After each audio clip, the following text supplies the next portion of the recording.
ගෙදර කියලා පිස්සුවක් නේද කරලා තියෙන්නේ. ඕගොල්ලෝ මේ මල ගෙදර කියලා පිස්සුවක් නේද කරලා තියෙන්නේ. නෑ සම්මත. මංගල සර්. AC එක නිමනවා. AC එක නිමනවා කියන්නේ අතන තියෙන්නේ. ඒක තේරෙන්නේ නැහැ. නෑ ඒක ඕනේ අපිට. මම පත්තු කරන්නද? ඕ අනවශ්‍ය වියදම්. මම පත්තු කරන්නද? නෑ නේ ඉන්නේ පෙට්ටිය. ඉල්ලනවා. යා පත්තු කරලා යන්න. මංගල සර්ලා ගැත්තේ. බස් එකේ. ටීවී එකේ සෙට් එක රිසෙට් කරනවා. ඔව් මම ඒසේ යා ආසයි. දැන් කියලා මාසෙක මම තමයි යෝජනා. ඔව් යා මොකද ටීවී එකක් කරනවා. ලස්සනයි. මං හරි ආසයිනේ මේ පහන් ලාම්පු එළියට වෙලාවකට ලයිට් ඔෆ් කරගෙන මම පහනක් තියාගෙන ඉන්නවා. දැන් ඊ හවසේ හිටියේ එහෙම. එහෙමද? ලයිට් ඔෆ් කරලා මංගල ලාම්පු එළින් වගේ. මේක හරියම මනසට කරලා බලන්න ඕන. ඔව් ඔව් නෑ මාත් එහෙම ඉන්නවා. හරි ලයිට් ඔක්කොම එහෙම කරලා එළියට ඇවිල්ලා ෆොටෝ ගන්න ඈ.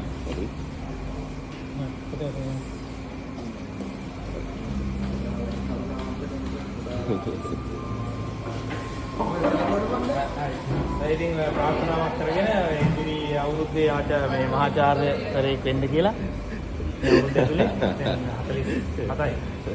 48 වෙනි ඉස්සෙල්ලා ප්‍රොෆෙසර් වෙන්න ඕන. අනිවාර්යයෙන් අපිට ප්‍රොෆෙසර්ලා නැහැනේ. අයියා happy birthday to you. Happy birthday to you. Happy birthday dear Manusa. Happy birthday to you. ගතවාරි වහා පුරා පරිපූර්ණ දේවතා ඒව මේවයිතෝ දින්නෝ තේසානං උපකප්පති උපජ්ජුත්වා නිරුද්ධන්ති දේසා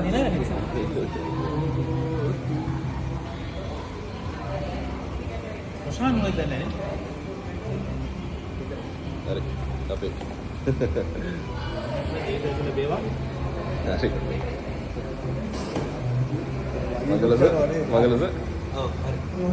වීඩියෝ.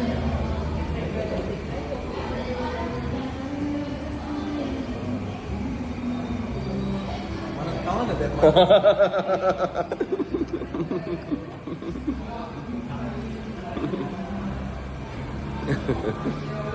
මංගලස. මොනවද බොන්නේ? අල්ලගෙන.